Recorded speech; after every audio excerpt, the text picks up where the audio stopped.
High and very good morning to all of you. माझ्या ब्लॉगमध्ये तुमचं स्वागत आहे. आणि आम्ही असे छान छान रेडी होऊन आज बाहेर निघालो होतो, कारण मान्सून चालू आहे, श्रावण पण चालू आहे, तर बाहेर जाणं तर बनतंच. तर मग त्याच्यामुळे आज आम्ही गेलो होतो बाहेर. आणि कुठे गेलो तर हे तुम्हाला ब्लॉगमध्ये परत पुढे गेले की कळेलच. सो इथं बघा, आम्ही छान छान असे नजारे बघत बघत, हा आमचा पोरगा कार सीटवर बसत बसत, आणि खूप छान अशी हिरवळ, सगळीकडे हिरवे हिरवे रस्ते, हे खूप छान वातावरण बघत बघत आम्ही आमच्या डेस्टिनेशनला पोहोचणार होतो. सो व्हिडिओ शेवटपर्यंत नक्की बघा.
हॅलो इंद्रनील.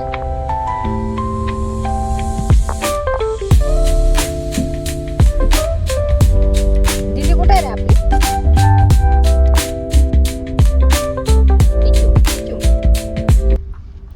तर हे होतं आमचं डेस्टिनेशन, म्हणजे पानशेत धरण. पानशेत डॅम बघायला आम्ही गेलो होतो. आणि हे असा धरणाचा नजारा होता, आणि खूप छान छोटा छोटा पाऊस पडत होता, आणि खूपच छान वातावरण आहे तिथं. तुम्ही पण जाऊन बघा एकदा, खूप छान आहे. आणि हे धुकं डोंगरावर पसरले होते, आणि खूप छान स्वच्छ पाणी होतं, निळं निळं. आणि तिथं आम्ही मग गेलो, थोडंसं फोटो सेक्शन केलं, थोडे फोटो काढले. त्याच्यानंतर आम्ही रिटर्न निघालो. रिटर्नमध्ये अवतार खूप झाला होता, आणि हा झोपला होता. आणि येस, परत हिरवे हिरवे नजारे बघत छान शांत अशा वातावरणात आम्ही रिटर्न आलो. सो या. आणि तुम्ही जर कोणी माझा नवीन असाल आणि माझ्या चॅनलवरती हा व्हिडिओ बघत असाल, तर प्लीज माझ्या चॅनलला सबस्क्राईब करायला विसरू नका. Thank you. Hello and very good evening to all of you. आणि आज होता Sunday. So as a Sunday hits की माझ्या अंगात असं यायला लागतं की वारं, की मला कुठेतरी जायचं आहे. पण इतके दिवस आम्ही फक्त जाऊन शॉपिंगलाच जात होतो जास्त करून. तर आज आम्ही असं ठरवलं की आपण आज फिरायला जायचं. सो आम्ही आज गेलो होतो पानशेत डॅम बघण्यासाठी. आणि तिथून आम्ही आता 2:30 वाजता दुपारी आलो, आणि आता 7 वाजलेत. सो 2:30 ते 7 मी काही शूट केलेलं नाही आहे, कारण मला इतकी कामं होती घरातली. पण मी पहिलं तर आल्या इंद्रनीलचं खिचडी भात बनवला, त्याच्यानंतर आमच्या दोघांसाठी पण खिचडी भात बनवला. कारण सकाळी मिसळपाव आम्ही बाहेर खाल्ली होती, पण परत मला दुपारचं जेवण बाहेर खायचं नव्हतं. सो दॅट इज वाय मी घरी आले की फक्त भात बनवला पटकन. सो तो आम्ही खाल्ला आणि झोपलो. सॉरी, इंद्रनील झोपला, आम्ही तर नाही झोपला. आम्ही फक्त लोटलो होतो, कारण थकवा थोडासा झाला होता, आणि 4 वाजत आले होते. सो झोपून काय पॉईंटच नव्हता. त्याच्यानंतर मग आता मी सगळी घरातली छोटी मोठी कामं आवरली आहे. आता स्वयंपाक घेणार आहे करायला. आणि या दॅट इज द अपडेट. आणि हो, अजून एक म्हणजे साईशा माझ्यासोबत या कारणामुळे नव्हती, कारण तिला मी नेणार होती. तिचं पूर्ण आमचं असं ठरलं होतं की तिला न्यायचं आहे. पण तिचं असं म्हणणं होतं की मला तुमच्याबरोबर नाही यायचं, मला माझ्या आजीच्या घरी राहायचं आहे, आजीच्या घरी सोडू. सो तिला मी कालच आईच्या इथं सोडवले माझ्या. तर आज सॅटर्डे होतं काल, आज संडे, ती आज पण नाही आलेली आहे. तिचं असं म्हणणं आहे की मला 2 दिवस रेस्ट करायचं आहे, मी आजारी आहे, आणि तिची अशी भरमसाठ कारणं चालू झाली. सो मी असं ठरवलं की 2 दिवस तिला तिथं ठेवायचं आहे. आणि बुधवारी तर एनिवे सुट्टी आहे ईदची, आणि मंगळवारी राखी पौर्णिमा पण आहे. So may be I guess मंगळवारी ती तिच्या वडिलांबरोबर येईल और मे नॉट बी, कारण बुधवारी पण माझ्या बहिणीचा बस्ता आहे लग्नाचा. सो मला पण तिथे जायचं आहे आणि साईशाचे वडील येणार नाहीत, कारण त्यांचं असं म्हणणं आहे की लेडीजमध्ये माझं काही काम नाही आहे आणि त्यांचं लॉग इन पण आहे. सो मी असं चाललं आहे विचार की तिला तिथंच 2-3 दिवस ठेवायचं आहे आणि मी आणि इंद्रनील इथून मेट्रोनी मंडईमध्ये जाणार आहे डायरेक्टली. सो या, दॅट इज द अपडेट. आणि आता जेवण बनवायला घ्यायचं, तर जेवणाला बनवायचं इतका कंटाळा आलेला आहे. पानशेतला जायला तसा रस्ता 2.5 तासाचाच आहे, पण जेव्हा आम्ही निघालो होतो तेव्हा 8:15 वाजले होते आणि मी पोचलो होतो लाईक 12:30ला, म्हणजे एवढं 4 तास लागले. कारण मध्ये पेट्रोल भरायला 5-10 मिनटं थांबलेलो, त्याच्यानंतर मध्ये खूप जोरात पाऊस आला तेव्हा पण थांबलो 10 मिनटं, परत आम्ही नाश्त्याला अर्धा-पाऊण तास थांबलो. सो असा 1-1.5 तास तर आमचा ह्याच्यातच गेला आणि त्याच्या पुढं रस्ता पण खूप खराब आहे. सो या, खूप वेळ लागला, म्हणजे 4 तास लागले. आणि येताना वी आर लाईक काहीतरी 1:15ला निघालेलो आणि 1:45ला निघालेलो आणि 2:30ला पोचलो, म्हणजे इतक्या कमी वेळामध्ये पोचलो, पण जाताना खूप वेळ लागलेला आम्हाला. So yeah, that's the update.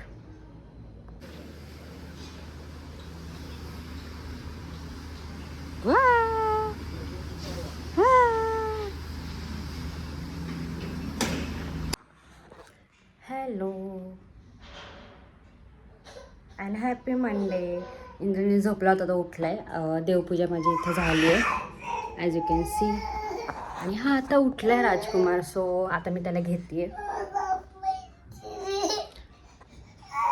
माझं काम उरकेपर्यंत तो झोपला होता, म्हणजे काम इन द सेन्स की थोडीफार कामं राहिली होती माझी, ती झाली आता सगळी. फक्त लादे पुसायचं काम बाकी राहिलेलं आहे, बट इट्स ओके. दुपारी तो झोपेल तेव्हा मी करून घेईन.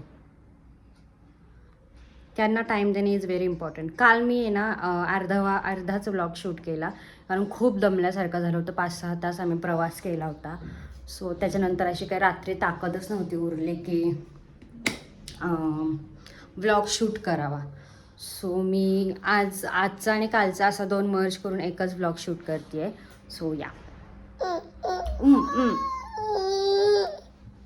हॅलो. तर आता वाजले आहे संध्याकाळचे 7:30 आणि माझा स्वयंपाक रेडी आहे, फक्त हा भात शिजतोय.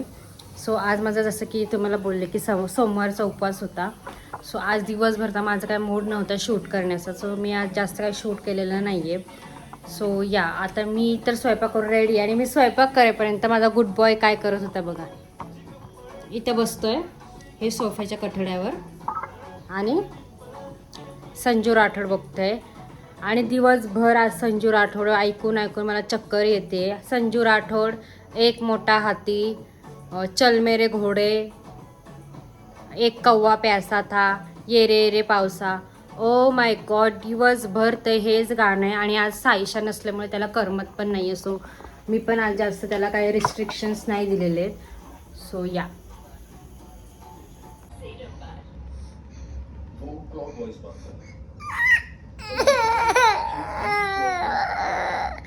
तिला कोणाकोणाची आठवण येते? दीदीची येते, बाबाची येते. रात्रीचे 9 वाजले, अजून बाबा नाही आला. Actually he is feeling sleepy, पण त्याचे वडील आले नाही म्हणून तो वाट बघतोय डोळे असे करून. बघा नटखट बघा, नटखट नको.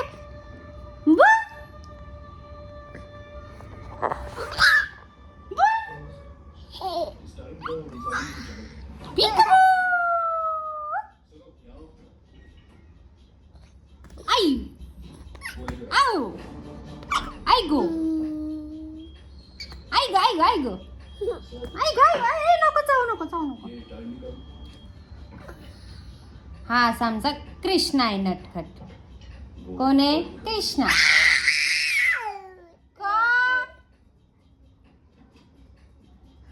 का ओरडा चाललाय?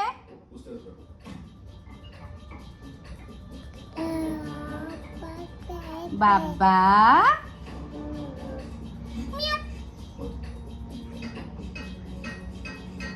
माव कशी करते रे? माव कशी करते इंद्रनील? एक मूवी लावलाय, सो तो खूप जास्त यानं बघतोय, टक लावून बघतोय. तर तो कोणता आहे त्याचं नाव आहे हेवन मूवी आहे, तेलुगू आहे आय गेस आणि ते डब आहे हिंदीमध्ये, थ्रिलर मूवी. सो आता मी तो वॉच करते आहे कारण खूप कंटाळा आला आहे, काहीच करायला नाही आज दिवसभर, खूप मोठा दिवस होता. So yes.